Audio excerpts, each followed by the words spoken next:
चलो, तो इस प्रकार से अगली एक और पोयम है इन्हीं की, ये भी पढ़ लेते हैं फटाक से। फायर एंड आइस, बड़ा छोटा छोटा है। फायर एंड आइस मतलब आग और, ये फायर एंड आइस मतलब आग और बर्फ। What does fire stand for in the poem? Fire stand for, जो फायर है वो किसके लिए रिप्रेजेंट करती है, मतलब जो फायर है, कभी ने यहाँ पे फायर किस बात को बताती है, स्टैंड फॉर मतलब किस बात को, का घोतक stand for. Fire stand for desire in the poem, जो आग है वो कविताओं में इच्छाओं का प्रतीक है। Stand for Dzire, fire stand for Dzire, इच्छाएं, मतलब असीमित इच्छाएं भी एक प्रकार की आग ही है, ये कह रहे हैं। What does ice stand for in the poem, बर्फ किस बात का प्रतीक है? What does ice stand for in the poem, तो क्या हो जाएगा, आइस स्टैंड फॉर हेटेड in the poem. I stand for हेटेड, जो आइस है स्टैंड फॉर हेटर मतलब घृणा का प्रतीक है। I stand for hatred in the poem. Question number 3 है, will the world came to end, what does the poet say? Will the world came to end, come to end in an end, क्या दुनिया खत्म हो जाएगी, समाप्त हो जाएगी? What does the poet से, और कवि इस संबंध में क्या कहता है?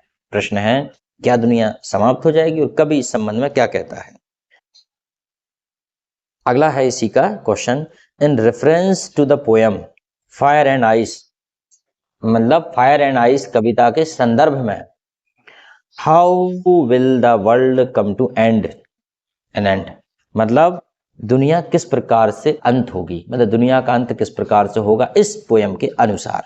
तो देखो, the poet says that the world में come to an end either by fire or by the ice.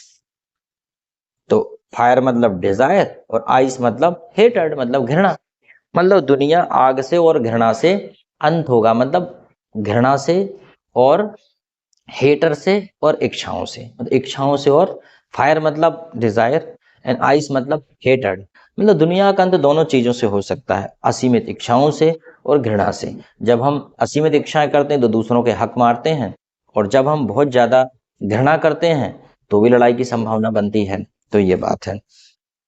Right the central idea of the poem fire and ice, ये बड़ा इंपॉर्टेंट क्वेश्चन है, कभी कभी इस प्रकार के क्वेश्चन पूछ लिए जाते हैं। Central idea of the poem, कविता का केंद्रीय भाव क्या है? तो the poet think about the end of the world, जो पोएट है वो दुनिया के अंत के बारे में सोचता है।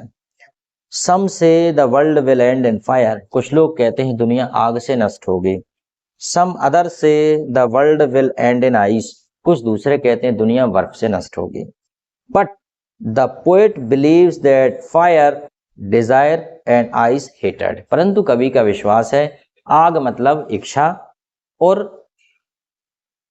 आइस मतलब हेटेड, ठीक है, फायर मतलब डिजायर और आइस मतलब hatred, both are capable of destroying the world, और दोनों ही दुनिया को नष्ट करने के लिए पर्याप्त हैं, मतलब दोनों ही दुनिया को नष्ट कर सकते हैं।